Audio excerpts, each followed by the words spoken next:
حلیمہ سعدیہ سے سرکار دو عالم صلی اللہ علیہ وآلہ وسلم کو آئے 1 سال سے زائد عرصہ ہو گیا تو سیدہ آمنہ آپ کو ساتھ لے کر خواجہ عبد المطلب کے ننیال بنو عدی بن نجار ملنے کے لیے تشریف لے گئی۔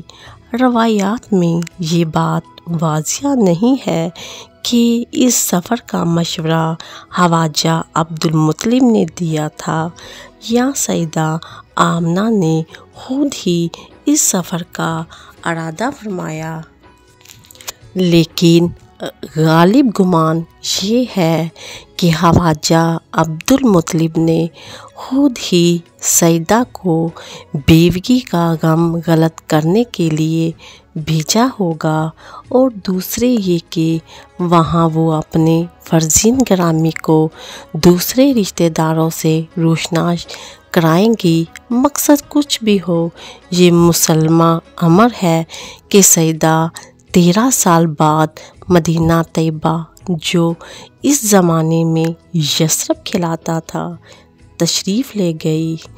بعض سیرت نگاروں نے کہا ہے کہ وہ اپنے شوہر نامدار کی قبر کی زیارت کے لیے گئی تھی۔ یہ بات بالکل لغو اور بے اصل ہے۔ سیرت کی تمام کتابوں میں یہی مرقوم ہے کہ وہ بنو عدی بن نجار میں اپنے رشتہ داروں سے ملنے گئی تھی۔ اس سفر میں حضرت عبداللہ کی لونڈی برکت بنت سلبہ، جو ایمن کے نام سے مشہور تھی، بھی سیدہ کے ہمراہ تھی۔ سواری کے لیے 2 اونٹ تھے، ایک پر سیدہ سوار تھی اور دوسرے پر ایمن۔ مدینہ پہنچ کر آپ نے دارالنبوہ میں قیام فرمایا۔ ایمن کا بیان اپنے ساتھ نے کہا ہے کہ قیام مدینے کے دوران یہودی علماء آ کر آپ کو دیکھا کرتے تھے۔ ایک روز میں نے ایک یہودی کو یہ کہتے سنا کہ یہ بچہ اس امت کا نبی ہے اور یہ شہر اس کا دارالہجرت ہے۔ ان باتوں کا پتہ سیدہ آمنہ کو بھی چل گیا۔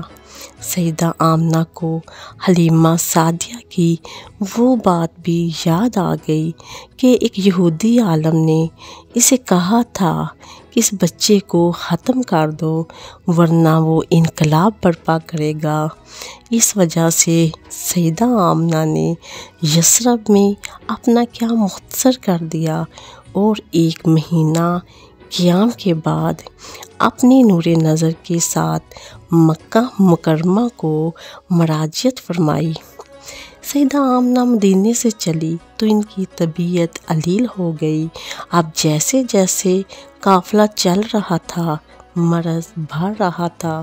جب مکہ اور مدینہ کے درمیان مقام ابواء میں پہنچی تو مرض اور شدید ہو گیا اور اب سفر کی ہمت نہ رہی، لہٰذا مکہ کے بجائے آخرت کے لیے رخت سفر باندھ لیا اور لگودگ صحرا میں اپنے نور نظر اور یتیم عبداللہ کو تنہا چھوڑ کر اس دنیا سے رخصت ہو گئی۔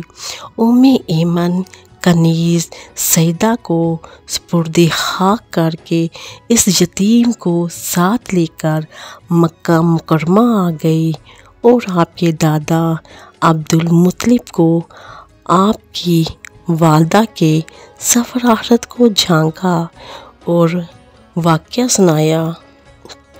خواجہ عبد المطلب کو سیدہ آمنہ کی وفات کا بہت صدمہ ہوا۔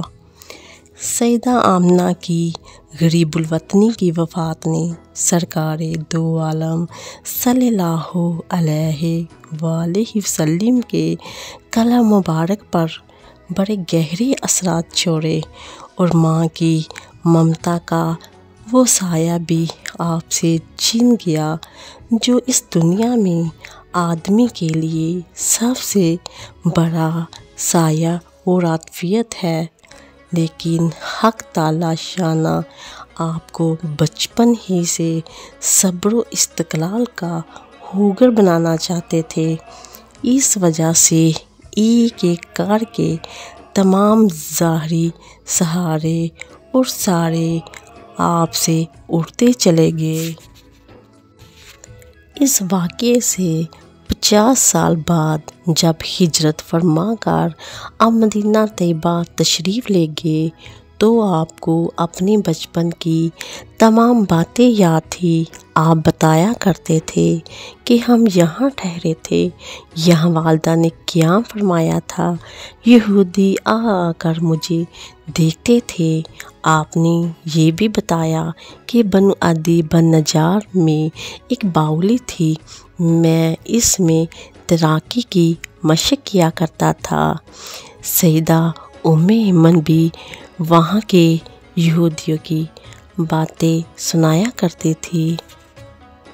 یہ تھا حضرت آمنہ کا سفر آخرت۔